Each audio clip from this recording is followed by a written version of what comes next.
आ रहा है पूरा?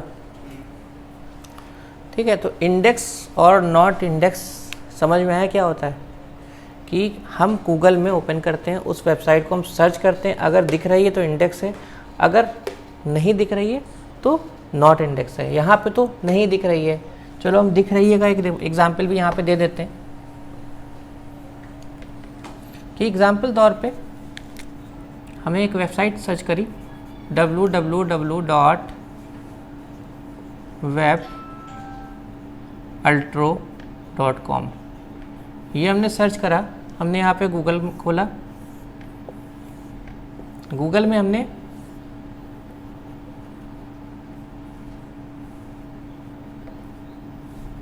.co.in खोला, हमने इसमें सर्च करा, हमने पूरा URL डाल दिया वेबसाइट का और यहाँ पे हमने सर्च पे क्लिक कर दिया और हमने यहाँ पे ये URL डाला। जैसे ही हम सर्च करेंगे, अगर ये वेबसाइट हमको पहले नंबर पे दिख रही है www.webaltro.com, अगर ये गूगल में दिख रही है तो डैट मीन्स कि ये हमारी वेबसाइट क्या है, इंडेक्स है। क्या है? इंडेक्स है। ठीक है, तो ये था एग्जाम्पल इंडेक्स और नॉट इंडेक्स का। लेकिन क्वेश्चन आता है कि भाई कराते कैसे हैं, अगर नहीं है, मान लो अगर नहीं है इंडेक्स तो कैसे कराएंगे हम। ठीक है, तो गूगल में कैसे इंडेक्स कराएंगे हम वो बताते हैं कि गूगल हमारी वेबसाइट को कैसे इंडेक्स करता है। तो जब पहली बार हमारी वेबसाइट, लास्ट टॉपिक पढ़ाया था हमने, सर्वर के बारे में बताया था, होस्टिंग के बारे में बताया था। ठीक है, होस्टिंग हो जाती है, होस्टिंग के बाद हम क्या करवाते हैं, वेबसाइट को बनवाते हैं। क्या करवाते हैं? वेबसाइट बनवाते हैं, यानी वेबसाइट डिज़ाइनिंग का काम होता है। होस्टिंग के बाद हम क्या करते हैं, वेबसाइट डिज़ाइन करते हैं। ठीक, उस वेबसाइट को डिज़ाइन करने के बाद हम कहाँ पे डाल देते हैं, उसको होस्टिंग के ऊपर डाल देते हैं। होस्टिंग के ऊपर हम डाल देते हैं, यानी कि वर्ल्ड वाइड वेब के ऊपर डाल देते हैं, जिससे हमारी वेबसाइट चलने लगती है। हमारी सपोज़ कि ये वेबसाइट हमने चलने लगी, हमने होस्टिंग खरीदी, डोमेन खरीदा और हमने इसको होस्टिंग के ऊपर डाल दिया। अब हमारे पास ये वेबसाइट आ गई जो कि अब चल रही है। ठीक है, ये बिल्कुल नई वेबसाइट है। ठीक है, अब इस वेबसाइट में क्या क्या चीज़ें होती हैं, क्या क्या चीज़ें इम्पोर्टेंट होती हैं एक SEO के हिसाब से। तो अब ये वेबसाइट गूगल में कैसे दिखेगी, गूगल में कैसे आएगी, उसके बारे में डिस्कस कर लेते हैं। अब हमारी ये वेबसाइट बन चुकी है, हम इसको कैसे इंडेक्स कराएंगे। ठीक है, क्या क्या स्टेप होते हैं इंडेक्स कराने के।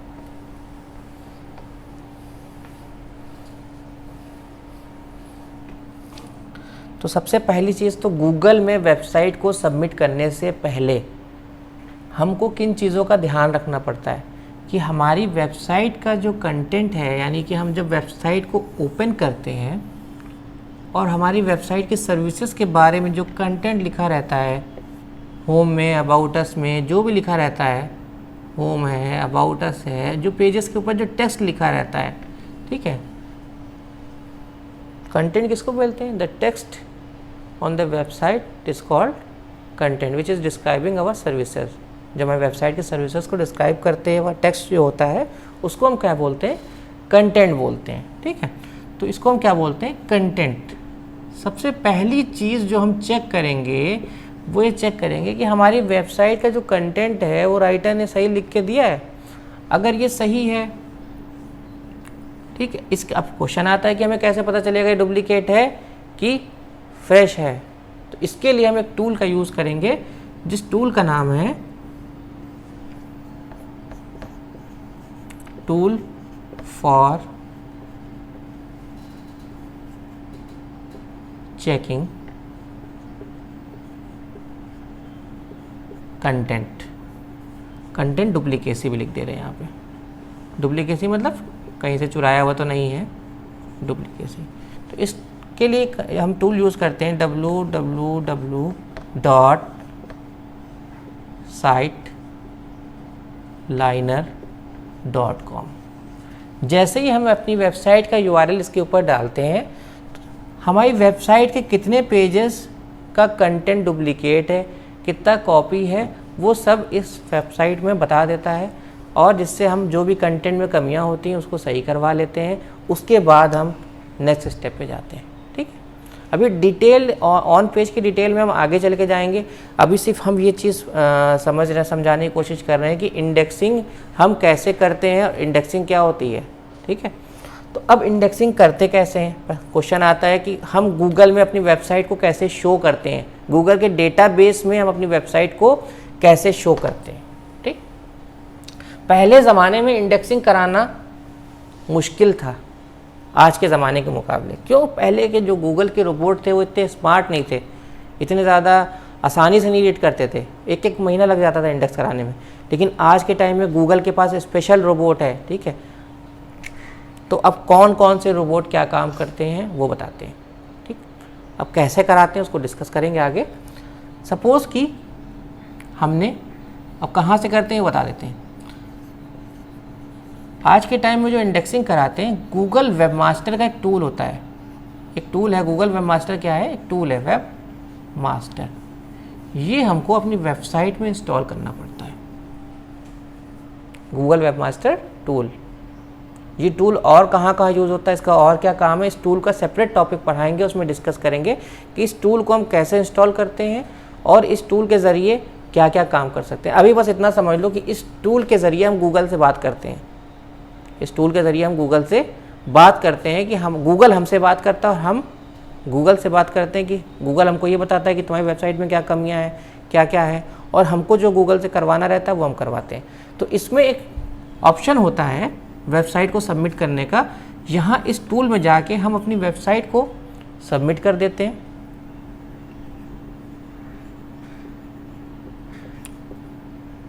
फॉर इंडेक्सिंग, जैसे ही हम इंडेक्सिंग के लिए सबमिट करते हैं इस टूल के ज़रिए, गूगल 24 घंटे के अंदर अपने रोबोट को भेजता है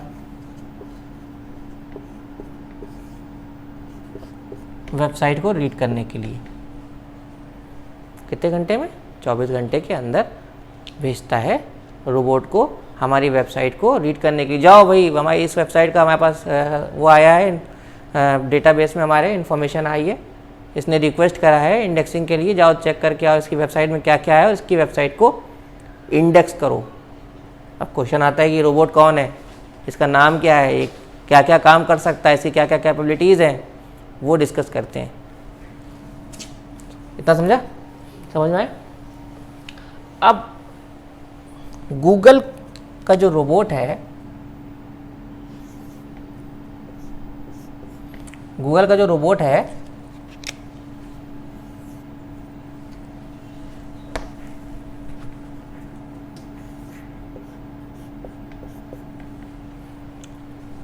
जो काम करता है, सबसे पुराना रोबोट है गूगल का, ये पुराना है, मतलब अपने गूगल अपने पुरानी चीज़ों को कभी हटाया नहीं, जो मेन काम कर रहे थे वो अभी भी वही कर रहे हैं। इसका नाम है स्पाई बॉट।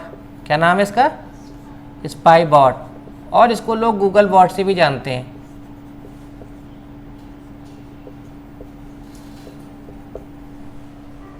सबमिट करने के बाद यही रोबोट हमारी वेबसाइट के पास ऊपर आता है, ठीक है। हमें दिखता नहीं है लेकिन वो आता है, कभी देखना चाहो तो देख सकते हो।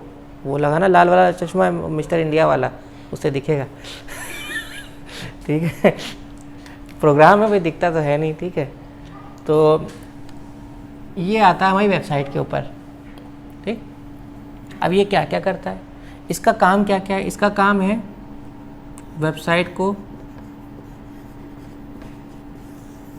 इंडेक्स करना, वेबसाइट को क्रॉल करना यानी कि रीड करना,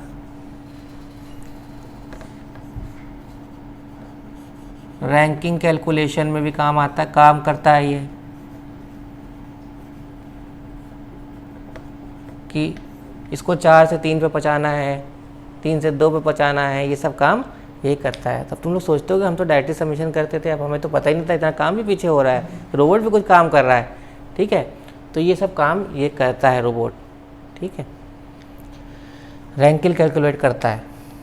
तो अब इसने, भाई हमने क्या करा था, अभी हमने अपनी वेबसाइट को क्या करा, सबमिट करा था। अब सबमिट करने के बाद ये हमारी वेबसाइट है www.webaltro.com। ये भाई साहब आए हैं इसके ऊपर रीड करने के लिए, यहाँ से यहाँ चल के आए, गूगल के सर्वर के पास से आए। भाई गूगल का सर्वर यूएस में बैठा है, इतनी दूर से आ रहा है यहाँ, ठीक है, चलता हुआ आ रहा है तारों के ज़रिए धीमे धीमे, ठीक। तो उसके बाद ये हमारी वेबसाइट को रीड करेगा, ठीक। यहाँ से यहाँ आया, यहाँ से है, ये हमारा लोगो है। तो इसका जो रोबोट्स होते हैं, क्योंकि हमारी जो पढ़ाई का पैटर्न था लेफ़्ट टू राइट, हम लोग जो इंग्लिश पढ़ते हैं, हिंदी पढ़ते हैं, किधर से लिखते हैं, लेफ़्ट से लिखना शुरू करते हैं और राइट की तरफ जाते हैं। कॉपी में लेफ़्ट टू राइट लिखते हैं कि नहीं लिखते हैं। और इसीलिए जो जिसने गूगल बनाया, जिसने रोबोट बनाया, उसको भी यही आदत डाली है, वो भी लेफ़्ट टू राइट ही रीड करता है। तो लेफ़्ट से रीड करना शुरू करता है ऐसे ऐसे करके। इसीलिए हम क्वेश्चन भाई बहुत लोग पूछते हैं कि हम कंटेंट को लेफ़्ट साइड ज़्यादातर क्यों दिखाते हैं, कैटेगरीज को लेफ़्ट साइड क्यों दिखाते हैं और लोगों को लेफ़्ट साइड ही क्यों ज़्यादा लगाते हैं। उसका रीज़न ये होता है कि रोबोट हमारा लेफ़्ट साइड को ज़्यादा वैल्यू देता है, ठीक। और टाइटल वगैरह में भी हम left side keywords, important keyword left side use करते हैं। अब टाइटल क्या होता है आगे चल के डिस्कस करेंगे।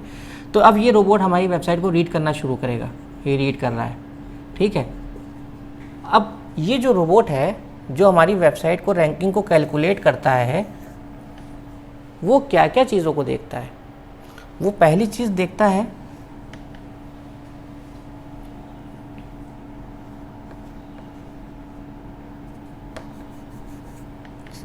सबसे पहली चीज़ देखता है टाइटल, साइट के टाइटल में क्या पड़ा हुआ है, ठीक है। जिस पेज को वो क्रॉल कर रहा है उस साइट के टाइटल में कौन कौन से कीवर्ड्स पड़े हुए हैं, कौन कौन से कीवर्ड्स पड़े हुए हैं, ठीक है। चलो ऊपर ही लिख देते हैं इसको।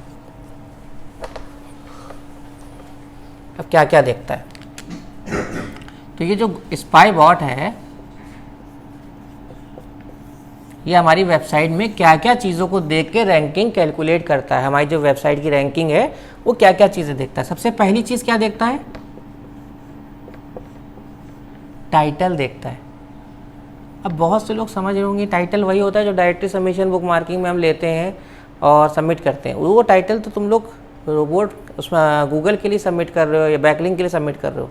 ये टाइटल की हम जो बात कर रहे हैं वो वेबसाइट के HTML कोडिंग के अंदर जो पड़ा रहता है, जो पेज के ऊपर लिख के आता है। जब कोई पेज खोलते हैं ना उसके ऊपर पेज का नाम लिख के आता है, उसको बोलते हैं हम टाइटल, ठीक। हर पेज का अपना एक टाइटल होता है, जहाँ से तुम कॉपी करके बना देखा होगा, मेटा डिस्क्रिप्शन कॉपी करती हो उसके ऊपर देखा होगा टाइटल होता है। तो वो जो टाइटल जो पड़ा रहता है वो रोबोट्स के लिए हम लोग डालते हैं कि जब रोबोट आए हमारी वेबसाइट को रीड करे तो उसको समझ में आ जाए कि हमारे जो मोस्ट इंपॉर्टेंट कीवर्ड्स हैं वो कौन से हैं, मुझे वही होता है। तो इस टाइटल के अंदर अपने मोस्ट इंपॉर्टेंट कीवर्ड डालते हैं। क्या डालते हैं, मोस्ट इंपॉर्टेंट। क्यों, क्योंकि जो स्पाई बॉट है जब रैंकिंग कैलकुलेट करता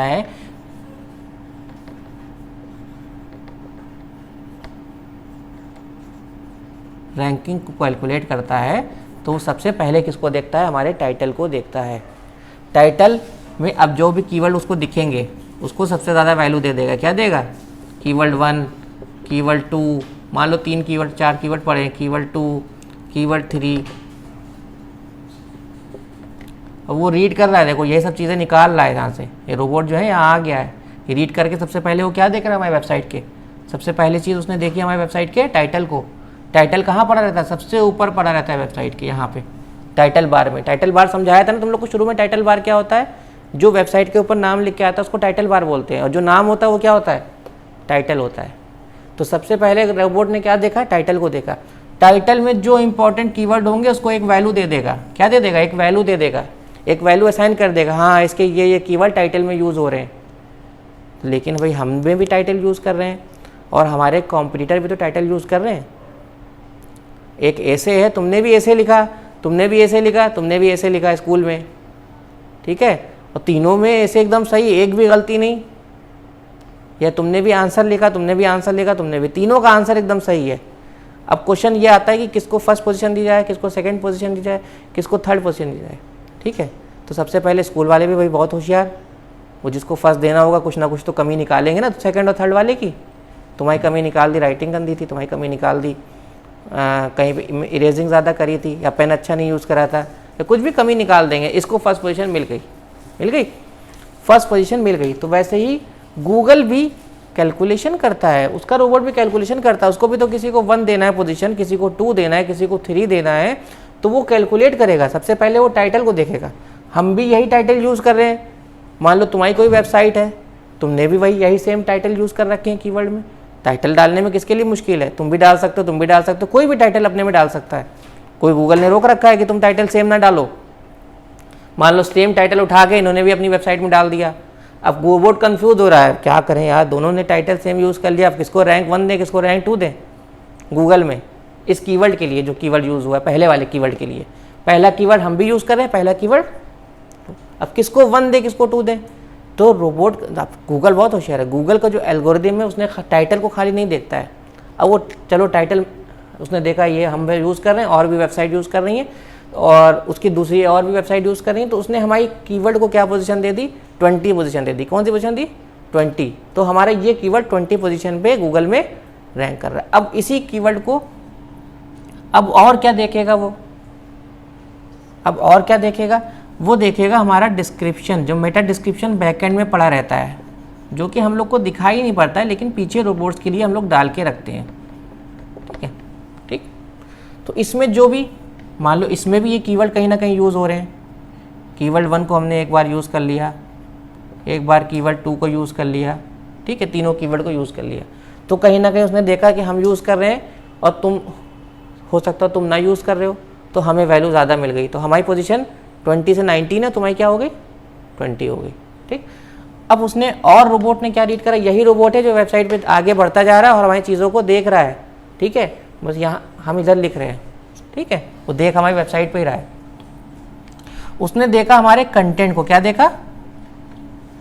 हमारे कंटेंट को। अब क्वेश्चन ये आता है कि इतना बड़ा कंटेंट पढ़ के रोबोट कैसे पता लगाते हैं हमारी सर्विसेज क्या है? क्वेश्चन है ना। तो कंटेंट के लिए हम रोबोट को समझाने के लिए जो हमारे इंपॉर्टेंट कीवर्ड्स होते हैं, हम उसको किस में रखते हैं? स्ट्रॉन्ग टैग के अंदर रखते हैं। किस में रखते हैं? स्ट्रॉन्ग टैग के अंदर रखते हैं, जिससे कि रोबोट को ये समझ में आ जाए कि ये कीवर्ड हमारे लिए इंपॉर्टेंट है। किस में रखते हैं?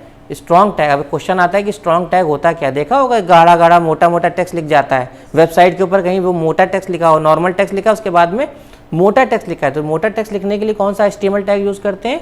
स्ट्रॉन्ग टैग यूज़ करते हैं। अब कंटेंट के अंदर इससे भी इंपॉर्टेंट एक चीज़ को वैल्यू देता है स्ट्रॉन्ग टैग के अलावा भी, इससे भी ज़्यादा इंपॉर्टेंट एक चीज़ को देता है, वो देता है हेडिंग्स को। किसको देता है? हेडिंग को। H1, H2, H3, H4, H5। वो जो सबसे बड़ी हेडिंग होती है उसको H1 बोलते हैं, उससे छोटी H2, उससे छोटी H3, उससे छोटी H4, उससे छोटी H5। बता देंगे हेडिंग क्या होती है, HTML में सिखा भी देंगे हेडिंग को कैसे लगाते हैं। ठीक है, तो ये हेडिंग होती है। हेडिंग मतलब नॉर्मल वे में तुम प्रोजेक्ट बनाते हो साइंस का, केमिस्ट्री का, किसी चीज़ का, जब फाइल में ऊपर हेडिंग लिखते हो, उसके नीचे पैराग्राफ लिखते हो, हेडिंग को मोटे मार्कर से लिखते हो, स्केच पेन से, उसी को बोलते हैं हेडिंग। वैसे वेबसाइट में जो हेडिंग पड़ी रहती हैं उसको मार्कर से नहीं लिखते हम लोग, उसको इस टैग के अंदर लिखते हैं तो बड़ी आती है, H1 में लिखते हैं तो बड़ी आती है, H2 में लिखते हैं थोड़ी छोटी आती है, H3 में लिखते हैं छोटी आती है। इसके लिए कोडिंग का यूज़ करते हैं, इस कोडिंग का। तो यहाँ पे मार्कर तो चला नहीं सकते वेबसाइट के अंदर जाके।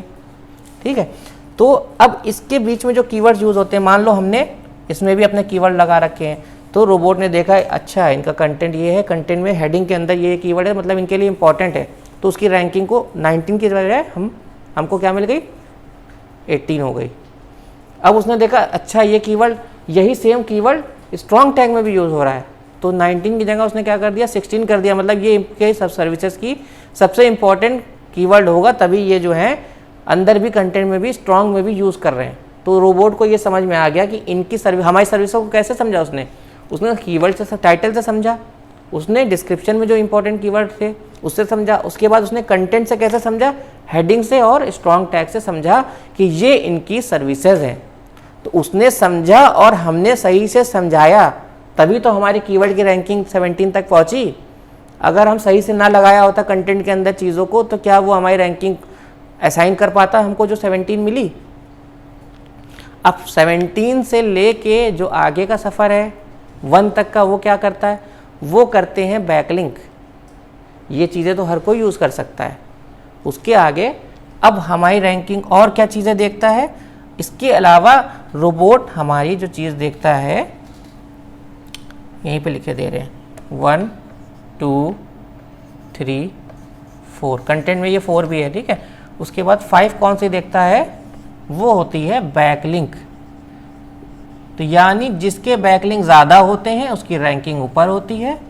अगर ये चीज़ें कॉमन भी हो जाती, मान लो कई वेबसाइट से मैच कर रही हैं, तो सबसे लास्ट चीज़ वो क्या चेक करता है, बैकलिंक को चेक करता है। जिसके बैकलिंक ज़्यादा होंगे उसकी बैकलिंक ऊपर आएगी और जिसके नीचे होंगे। इसके अलावा देखता तो और भी बहुत सी चीज़ें हैं कैलकुलेशन में कि आपका डोमेन का DA क्या है और ये क्या है, आगे चल के डिस्कस करेंगे। ज़्यादा बताएंगे तो कंफ्यूज हो जाओगे। DA वगैरह भी देखता है कि किसका नाम जो डोमेन नेम है पुराना ज़्यादा है, 1 साल 2 साल पुराना है तो उसको वैल्यू थोड़ी सी ज़्यादा मिलेगी, जिसका डोमेन नया है उसकी वैल्यू थोड़ी सी कम मिलेगी। ये सब चीज़ों को देख के वो एक रैंकिंग कैलकुलेट करके, ये जो स्पाई बॉट है, जो गूगल बॉट है, ये हमारी रैंकिंग असाइन करता है हमको। पहली बार ये इंडेक्सिंग करी और हमको क्या रैंकिंग मिल गई, इस कीवर्ड की रैंकिंग मिल गई हमको 17, इस कीवर्ड की भी मान लो 21, इसकी मान लो 30। तो पहले वाले को ज़्यादा क्यों मिली, क्योंकि पहले वाले को वैल्यू उसने, जो कीवर्ड सबसे पहले लेफ्ट साइड में यूज़ होता है उसको वैल्यू सबसे ज़्यादा मिलती है, ठीक है। तो इसीलिए तुम्हारे वेबसाइट का जो सबसे इंपॉर्टेंट कीवर्ड हो उसको टाइटल में सबसे पहले लिखना चाहिए। ये टाइटल क्या होता है और कहाँ दिखता है, अभी प्रैक्टिकली में दिखा देंगे कंप्यूटर के ऊपर ये टाइटल किस जगह पे दिखता है जब हम डालते हैं, ठीक है। इतना समझ में आया। तो अब बैकलिंक बताते हैं, सबसे इंपॉर्टेंट चीज़ बैकलिंक। भाई सबने देखा कि हमने कहा कि ये सब चीज़ें तो कॉमन भी हो सकती हैं और कोई भी डाल सकता है, लेकिन बैकलिंक कॉमन नहीं होता है, ठीक है। बैकलिंक सबके अलग अलग होते हैं, किसी के ज़्यादा किसी के कम। तो इन चीज़ों को देख के ये सब लिख लो, 5 स्टेप लिख लो, उसके बाद आगे बताते हैं।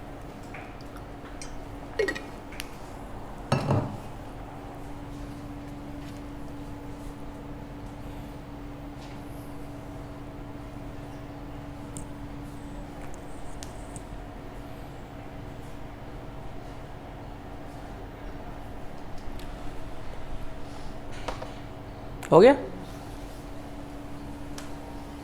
इतनी चीज़ों के अलावा और क्या देखता है रोबोट हमारी वेबसाइट में, कि हमारी वेबसाइट के बैकलिंक कितने हैं, उसके बाद हमारे कीवर्ड की रैंकिंग को वो डिसाइड करके दे देता है। ये सब प्रोसेस सेकेंडों में होता है, क्रॉलिंग करते टाइम, इंडेक्स करते टाइम। इतने सारे स्टेप लिखे, ये रोबोट उसी टाइम कर देता है, एट द टाइम। रोबोट को टाइम नहीं लगता है। यानी कि हमने गूगल में वेबसाइट को सबमिट करा, सबमिट करके उसका सिपाही हमारी वेबसाइट को रीड करने आया, रीड करा, पहली बार उसने क्या करा, हमारी वेबसाइट को रीड करा, उसने देखा सब अच्छे से पढ़ा हुआ, उसने क्या हमको रैंकिंग दे दी कीवर्ड की 17, ठीक है। हमारी कीवर्ड की रैंकिंग 17 आ गई। अब हम उसको ऑप्टिमाइज और कैसे इम्प्रूव करेंगे, हम उसको इम्प्रूव करेंगे बैकलिंक बढ़ा बढ़ा के। बैकलिंक कैसे बढ़ाते हैं, डायरेक्टरी सबमिशन, बुक मार्किंग, और जो तुम लोग वर्क करते हो सारे अभी तक जो करें, उससे क्या मिलते हैं, बैकलिंक मिलते हैं। यानी कि तुम लोगों से पहले हमारा काम होता है, हम ये काम करते हैं जो भी बताया है, तब तुम लोगों को वेबसाइट देते हैं, तुम लोग आगे का काम करते हो, ठीक है। रोबोट को शुरुआत का खुश करने का काम हम करते हैं, ठीक है। तो अब हमारा जो SEO है, अब बताते हैं क्या होता है SEO। SEO का फुल फॉर्म क्या होता है, सर्च इंजन ऑप्टिमाइजेशन, ये हमारा SEO है, ठीक है। हमारा SEO 2 पार्ट में डिवाइड होता है। एक होता है हमारा ऑन पेज,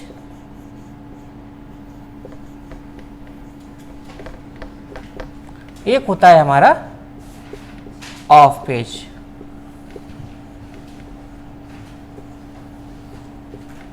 अभी तक जो भी चीज़ें बताई जो हम रोबोट्स के लिए करते हैं, वेबसाइट के अंदर करते हैं, जो हम वेबसाइट के अंदर जितनी भी चीज़ें करते हैं वो सब क्या होती हैं, ऑन पेज होती हैं। और ऑफ पेज क्या होता है, जो भी वर्क हम लोग बैकलिंक बनाने के लिए करते हैं। किसके लिए करते हैं, बैकलिंक बनाने के लिए करते हैं, बैकलिंक जनरेशन, वो होता है ऑफ पेज। सिंपल सी डिफिनेशन बताते हैं ऑन पेज की और ऑफ पेज की। The process of improving our website according to Google robots rule inside the website structure is known as on page. ठीक है, और या ये भी कह सकते हो कि the process of improving website structure according to Google rule is known as on page. Off page, the process of generating backlinks with the help of different SEO techniques is known as off page optimisation. Question पूछ सकता है कोई interview में, तो simple language में कि different तरीक़ों से जो हम बैकलिंक बनाते हैं उसको हम क्या बोलते हैं, ऑफ पेज बोलते हैं. अब बैकलिंक क्या होता है, ये सब चीज़. अब बैकलिंक टॉपिक जो सबसे पहला टॉपिक है ऑफ पेज का, वो क्या है, बैकलिंक है. बाकी टॉपिक तो तुम लोग को सिखा चुके हैं, प्रैक्टिकल करवा चुके हैं, लेकिन पहला टॉपिक जो सबसे पहला टॉपिक है वो नहीं पढ़ाया था, वो पढ़ाते हैं अब कि बैकलिंक होता क्या है. ऑन पेज मतलब कि जो भी चीज़ें हम वेबसाइट के अंदर करते हैं रोबोट को खुश करने के लिए, रोबोट के हिसाब से कंटेंट को लिखना, कंटेंट को ऑप्टिमाइज करना, और कीवर्ड्स को स्टफिंग करना, हेडिंग टैग में कौन से कीवर्ड यूज़ करने हैं, टाइटल में कितने कीवर्ड लगाने हैं, डिस्क्रिप्शन मेटा डिस्क्रिप्शन अच्छा लिखना, उसके अलावा इमेजेस को ऑप्टिमाइज़ करना, इमेजेस के अंदर ऑल टैग को फिल करना, बहुत सी चीज़ें होती हैं. अभी तो सिर्फ एक छोटा सा हमने रिव्यू दिया है, स्टार्टिंग दी है कि कैसे काम करते हैं रोबोट्स. और ऑन पेज, सिर्फ ऑन पेज को एग्जाम्पल देने के लिए हमने इतना बड़ा जो चीज़ अभी शुरुआत में पढ़ाई है वो इसीलिए पढ़ाई है कि तुम लोग को एक बार में समझ में आ जाए कि ऑन पेज होता क्या है. और अभी हम ये चीज़ पहले बता देते हैं ऑन पेज क्या होता है, फिर तुम कहते हैं ऑफ पेज तो आ गया, ऑन पेज क्या होता है कुछ समझ में नहीं आ रहा है, अंदर करते क्या क्या होंगे. ठीक है, अब समझ में आ गया होगा कि अंदर क्या क्या चीज़ें होती हैं जो रोबोट हमारी वेबसाइट को देखता है, तो वो क्या होता है, ऑन पेज होता है. जो इसके अंदर काम करते हैं उनको बोलते हैं ऑन पेज एक्सपर्ट, जो इसमें काम करते हैं उनको बोलते हैं ऑफ पेज SEO एक्सपर्ट, और जो दोनों करते हैं उनको बोलते हैं SEO एक्सपर्ट. ठीक है, तो अगर ये कोई दोनों चीज़ें सीख रहे हैं जाहिर सी बात है सैलरी अच्छी होगी. जो ये सिर्फ सीखेगा उसकी सैलरी थोड़ी कम हो, आधी होगी. दोनों चीज़ों का जो पैकेज होता है वो अच्छा होता है. सिंगल चीज़ सीख के जाओगे तो हाफ, इससे भी ज़्यादा सीखोगे तो और अच्छी सैलरी, इससे ज़्यादा क्या. SEO में बहुत सारी पोस्ट होती हैं. SEO एक्सपर्ट मतलब दोनों को चीज़ें आती हैं, पूरा आता है. SEO मैनेजर मतलब जो दोनों चीज़ें जानता है प्लस SEO को मैनेज भी करता है, प्रोजेक्ट को देना, प्रोजेक्ट को काम करवाना, कितना काम करना है, रिपोर्टिंग, क्लाइंट से बात करना, उसका प्रोजेक्ट मैनेजर होता है. बहुत SEO में भी मतलब आगे पोस्ट होती हैं. 60-70 साल तक किसी को काम करना है तो सीनियरिटी भी तो मिलती जाएगी ना आगे चल के, तो इसमें भी चलती है. फिर उससे SEO मैनेजर के भी ऊपर होता है डिजिटल मार्केटिंग एग्जीक्यूटिव, फिर डिजिटल मार्केटिंग मैनेजर, तो उसकी सैलरी बहुत अच्छी होती है. ठीक, इतना समझ में आ गया. तो अब हम जाते हैं ऑफ पेज के पहले टॉपिक में कि बैकलिंक होता क्या है और बैकलिंक हम किन किन टेक्निक से बनाते हैं. ठीक है, व्हाट इज बैकलिंक. तो बैकलिंक को समझाने के लिए सबसे पहले हम ये बताएंगे कि लिंक क्या होता है, व्हाट इज लिंक. तो लिंक को डिफाइन करते हैं.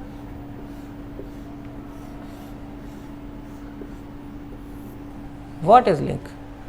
लिंक मतलब होता है कि हम किसी भी टेक्स्ट के ऊपर क्लिक करें और कोई पेज ओपन हो, उसको क्या बोलते हैं हम, लिंक बोलते हैं. यानी एक पेज ओपन हो www.webaltro.com, हमने इस टेक्स्ट पे क्लिक करा और ये पेज ओपन हो गया, इसको हम क्या बोलते हैं, लिंक बोलते हैं. क्या बोलते हैं, लिंक बोलते हैं. और इसको लिंक लगाने का HTML में फॉर्मूला भी होता है, लिखना चाहो तो लिख सकते हो. AHREF equal to inverted code के अंदर URL डालते हैं पूरा .webaltro.com इन्वर्टेड कोड क्लोज. उसके बाद बीच में यहाँ पर टेक्स्ट, ये जो टेक्स्ट है ये लिख देंगे, उसके बाद A क्लोज कर देंगे. ये होता है फार्मूला, तुम्हें पता होगा, तुमने HTML सीखा है. ठीक है, तो इससे लिंक लगाने का ये फार्मूला होता है. इस टेक्स्ट पे क्लिक करते हैं तो ये पेज ओपन होता है. जैसे मेनूज काम करते हैं, देखा है वेबसाइट के मेनू पे क्लिक करो तो होम पेज खुल जाएगा, क्लिक करो तो अबाउट खुल जाएगा, क्लिक करो तो वो क्या है, वो मेनू के लिंक लगे हुए हैं. मेनू पे क्या लगे, लिंक लगे हुए हैं. अब बात आती है बैक लिंक. लिंक समझ में आ गया. इस लिंक को हम एंकर लिंक भी बोलते हैं. लिंक को हम डिफरेंट नाम से पुकारते हैं. लिंक को, यही जो लिंक है अगर किसी टेक्स्ट के ऊपर लगा रहता है, अगर ये लिंक किसी टेक्स्ट के ऊपर लगा हुआ है तो इसको हम क्या बोलेंगे, एंकर लिंक। क्या बोलेंगे, एंकर लिंक। और जिस टेक्स्ट के ऊपर लगा उस टेक्स्ट को बोलेंगे एंकर टेक्स्ट।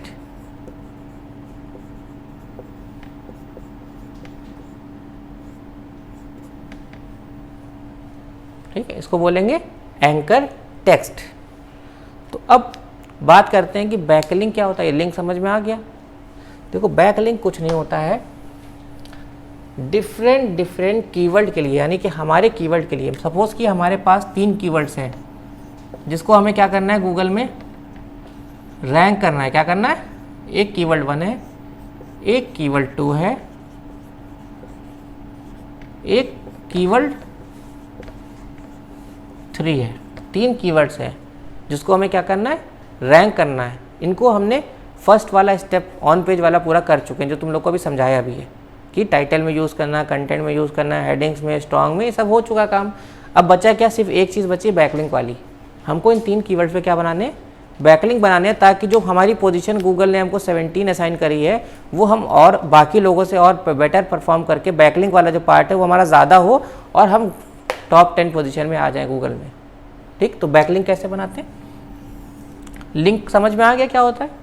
तो अब बैकलिंक बनाने के लिए हमने क्या करा, हमने इस कीवर्ड पे हमने कहा कि होम पेज यूज़ करना है। तो हमने जो हमारी वेबसाइट का जो लिंक होता है, सपोज हमने हमारी वेबसाइट का लिंक, यानी लिंक में क्या क्या चीज़ें आ गई, ये कीवर्ड हो गया, कीवर्ड 1 हो गया, ठीक, जिसको हमने टाइटल डाल दिया, हमने डेटाबेस में बना के दिया टाइटल, और क्या दिया, इसी के बारे में थोड़ा सा टेक्स्ट दे दिया। क्या दे दिया, डिस्क्रिप्शन दे दिया थोड़ा सा। तुमको हमने डेटाबेस बना के दिया कीवर्ड 1 का, ठीक है। और हमने URL यानी लैंडिंग पेज, हमने कहा इसमें कौन सा पेज यूज़ करना है, होम पेज, यानी www.webaltro.com दे दिया, और इसी के हमने मेटा कीवर्ड भी लिख दिए। ठीक, इतनी चीज़ें दे दी हमने, कहा इस पे। ठीक, तो जब हम किसी की वेबसाइट पे, यानी मान सपोज डायरेक्टली सबमिशन करते हैं, ठीक है, तो डायरेक्टली सबमिशन दूसरे की वेबसाइट पे जाके करते हैं, अपनी ये डिटेल को फिल करके सबमिट करते हैं, तो उसकी वेबसाइट के ऊपर हमारी वेबसाइट का क्या, एक लिंक बन जाता है। क्या बन जाता है, एक लिंक बन